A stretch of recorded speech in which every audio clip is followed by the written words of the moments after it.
If you're looking to create, grow, and sustain your wealth, download and subscribe to the Pain Points of Wealth podcast at BeBullish.com with Bob, Ryan, and Chris Payne. It's your podcast for market insights, money tips, and real talk on the economy. Download and subscribe at BeBullish.com. Listen, all you New Yorkers. Excuse me, taxi. Okay, man, we're looking around. This is the 77 WABC minicast. This is Lionel with you on the other side of midnight. And my friends, the greatest show in the world is insanity. I think I told you this. I don't know about you, but I've had these moments in my life that were the most really changed my life. Moments where I could say, wow, I understand. That epiphany moment where you say, oh, I get it. I didn't know this. See, that's one of the things that is one of the best parts about being a human is when you realize, oh, that where the light goes on, to see a baby or a child, I should say, figure something out. It's the most wonderful thing in the world. And the first thing that I realized was I had never been to a mental hospital before, not as many times as my compatriots in the studio today. But hey, listen, it's a long time ago, and they've cleaned their act up. But I never went professionally. I just went as a visitor. I was a psych major in college, which means nothing. And the first time I walked in, I thought, this is the greatest show. Can I come back? They said, well, I said, can I just watch this? Do you mind if I just sit and watch this? I've never been around this before. Never. In an institution. And I found schizophrenic so sad and psychotic so sad, but fascinating. Fascinating.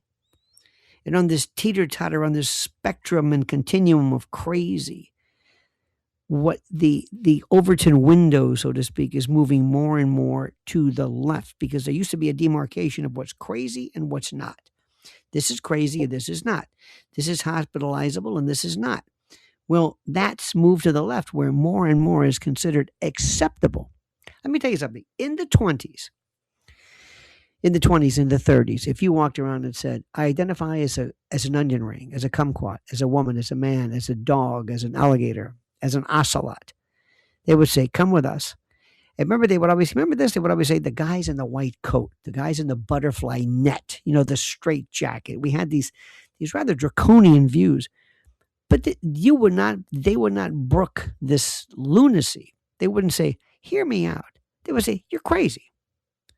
Now, it was bad, granted. There were people who were, for all practical purposes, normal, but they just, they might have enjoyed wearing a dress or a wig or something. And, in the 40s and 50s, you would have been arrested in New York just for that alone. That's an extreme and that's wrong. But what we're seeing right now is nuts, and we're becoming crazy too. One more thing about this shooter. When I tell you something, a lot of what I tell you, these are assignments for you to do. If you have ChatGPT or OpenAI or anything for that matter, I want you to spend some time in looking this up. You don't need me to fill you in on this. And one of the things you have to do, which is the most important, is learn a couple of things. One in particular is MK Ultra. And MK Ultra is one of these wonderful things that people in my world know something about. But a lot of people think is nuts. They think it's crazy. And MK Ultra was in the 50s and 60s. CIA did it. It was declassified. They had all kinds of names. They had different Project Bluebird and Artichoke and MK Search and MK Delta and MK Naomi. And the MKs does not mean mind control. But it was the idea that you could take someone a la the Manchurian Candidate, which is based on that. And you could train this person. You could trigger this person. You could use them either through LSD or electroshock or hypnosis, sensory deprivation, verbal sexual abuse, torture. Again, Project Artichoke. How about that? OSS did it. Remember Lloyd Booker and the Pueblo and menticide and how the North Koreans use brainwashing. See, we were so much more attuned to that. Today, when you mention that, people think, okay, you're crazy. Again, you're crazy if you know something, somebody else doesn't. But what's happening is the next time you find somebody like this, and of course, they're not dispatched or dropped on the site, look into who they are, what they went through. For example, Tyler Robinson, the alleged killer of Charlie Kirk.